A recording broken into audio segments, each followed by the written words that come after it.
I want to get a picture of this no refueling. I'm just down, I guess I would be west of where they were servicing the machines on the planking. But you can see back in the background, there's another set of wetlands they went through where there's more planking. And further on down is where they're hauling all this mulch. So let me pause this and I'm gonna walk on down. Let me spin around. This is a dog walk area where the residents in here, they're all 55 plus. That's their community center over there. And this is their activity center where they got shuffleboard and horseshoes. And we're probably maybe 50 feet from where all this dust is. You know, let me see if I can get I can't really get a view from there. But there's people over there playing shuffleboard on a Saturday morning, dealing with dust. You know, there's people over there playing shuffleboard, having fun on a Saturday morning, dealing with the dust, as well as the gentleman walking the dog.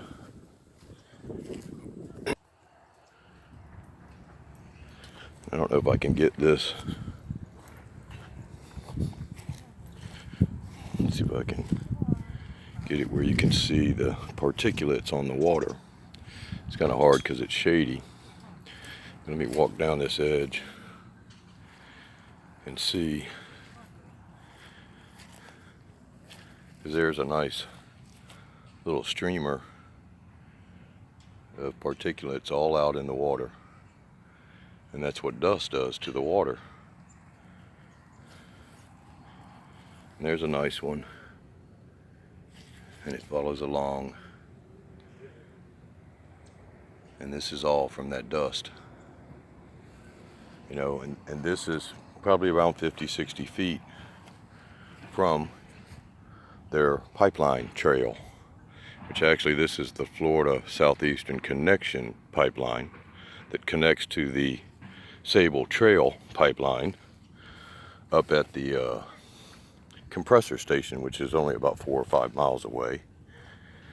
But you can see the trail all along here, and it's where it settles over towards the edge because the wind blows it over here towards the edge. So if a dog comes up here, or any animal for that matter, comes up here and drinks water, where do they drink water from? The edge. And this is what they'll be drinking. And you know, these 55 plus people, they all have pets. It keeps them company. Hopefully they don't let them down here drinking any of this water, because it's all along the edge.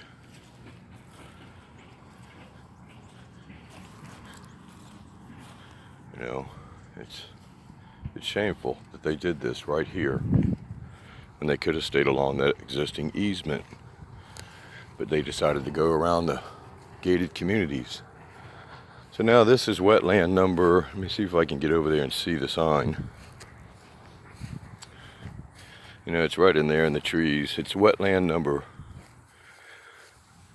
45, and that's the exit of the wetland. You can see the planking in the back.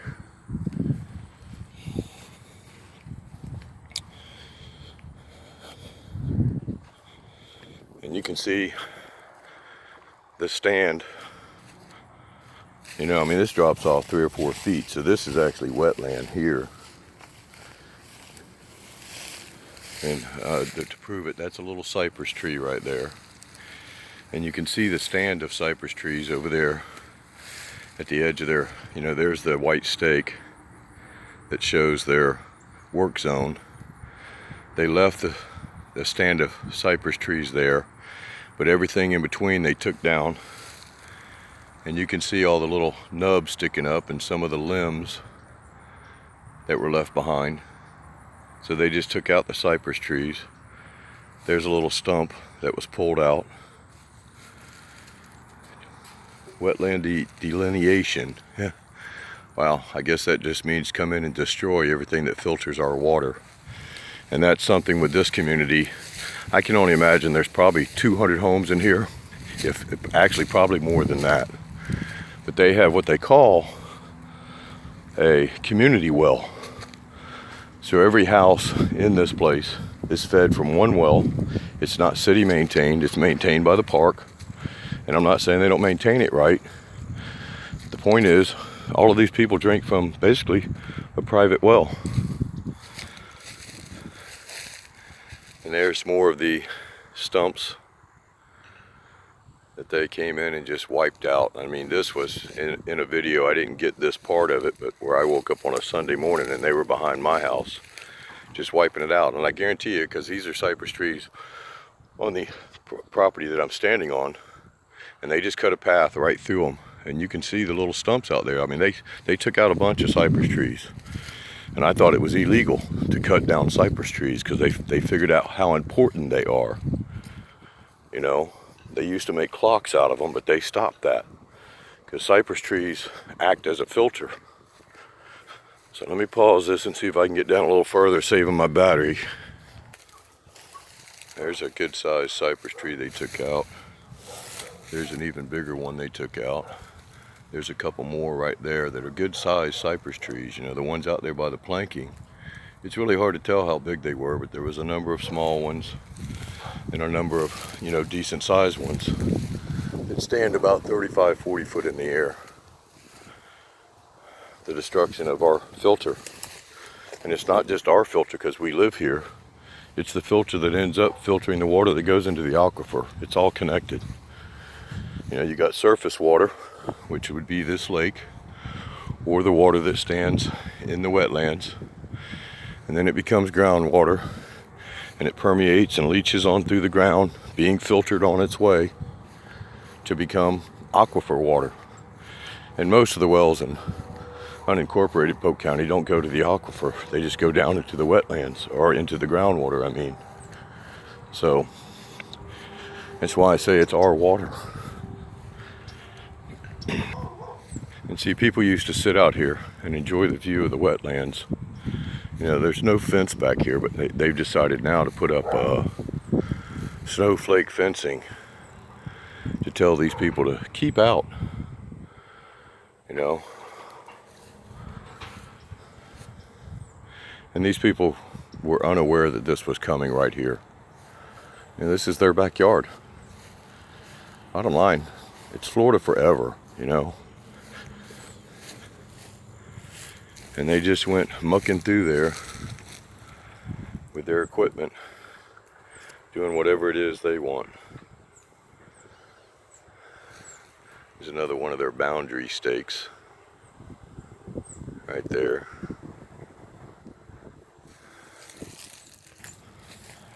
And a lot of these homes are for the winter visitors that come in. I bet you they're going to be surprised when they get back, because look at this one, you know, you can tell they've just dressed the place up, got their picnic table and their barbecue. They probably hang their clothes on a solar dryer like back in the day, you know, saving energy, reducing pollution. And I bet you they can't enjoy that now. There's another barbecue grill where people used to sit out, the swing. You know, these people used to be able to enjoy this. But now, this is what they get to enjoy. Snowflake fencing. Wetland number 45. Let me see if I can capture this. He's coming back. And the trash they dig out, they just pile up over there for everybody to view.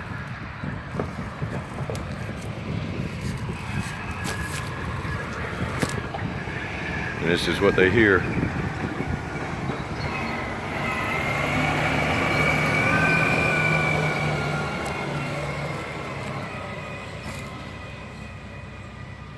You see now the wind's changed direction, where it's coming right through and headed right for their homes, right for their back porches. You think these drivers care? You think the pipeline cares? Nope, now the wind just changed the other direction. It's blowing it back the other way. That's how particulates can travel for thousands of miles on the wind. Just depends on which way it's blowing. And look at the dust coming from that pile of mulch.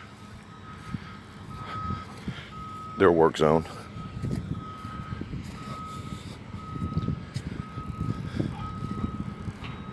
And God only knows what that really is over there, where it came from. It's an old roof that probably got blown in there during one of our storms, and nobody bothered to pick it up. But you can tell people used to sit back here and enjoy their backyards. You know, they didn't plant this back here not to look at it. You know, you got a little knoll garden, a little queen frog, little deer, and it's beautiful. And that's so they can view it from their backyards. But this is what they get now.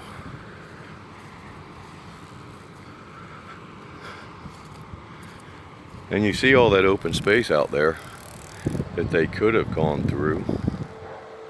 You know, they could have taken this a lot further away from here, but yeah, they'd have had to buy some big corporation's property. Holy smokes, man.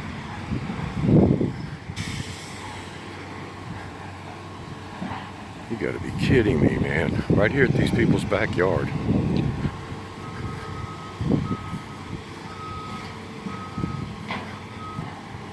You have got to be kidding me.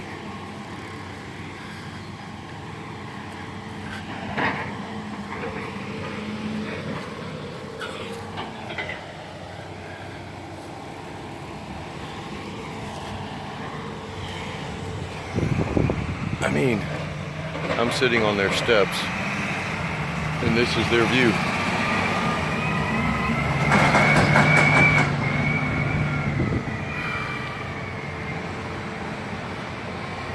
Luckily for me, right now, the wind's kind of blowing away from me, but this is their view from their back deck. You know, they got a nice little deck with a barbecue grill that they can't even use anymore.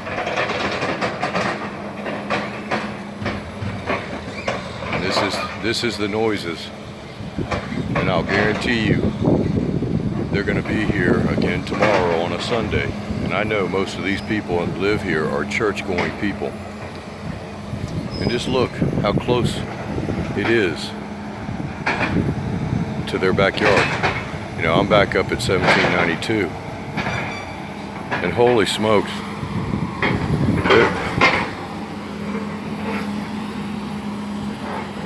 there's a house over there stuck in the mulch pile right next to their work zone.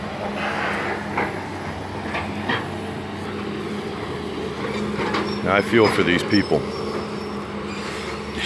God, I thought I was close.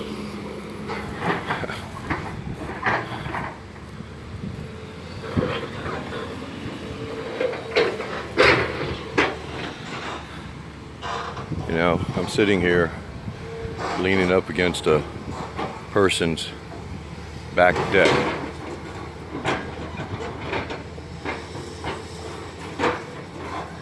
And there's no protection from the dust. I mean, shit, they took down all the trees that would have protected us from the dust.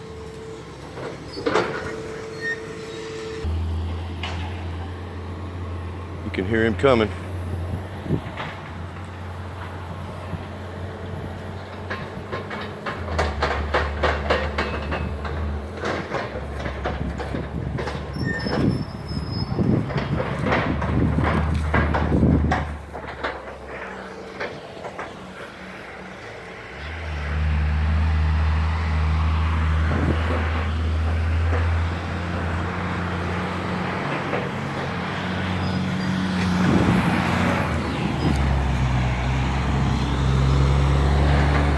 As the dust continues, man, right here at their back porches.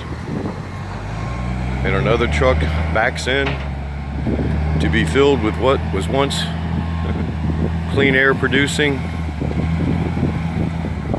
trees. And look at this. Wow.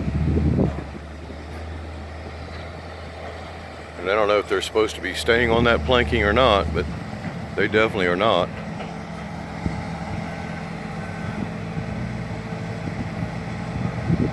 I would think they put the planking there for them to stay on, but no, we wouldn't want to do that.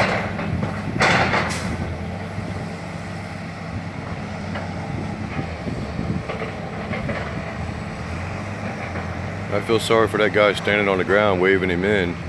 He ain't got a dust mask on either. Maybe that's why he's got a big beard.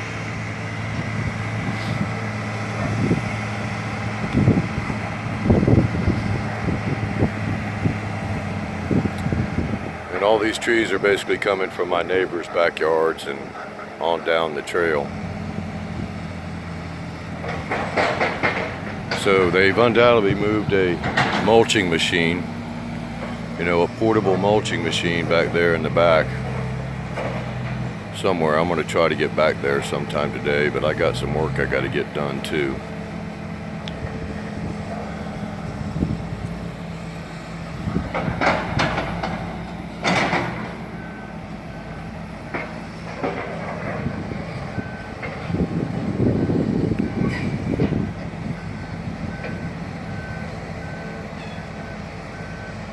And up there where you can see the stop sign, that is 1792, and there's another truck going to be waiting to get loaded.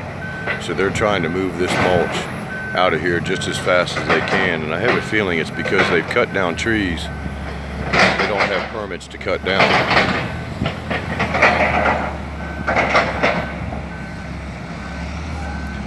Pretty horrifying noises.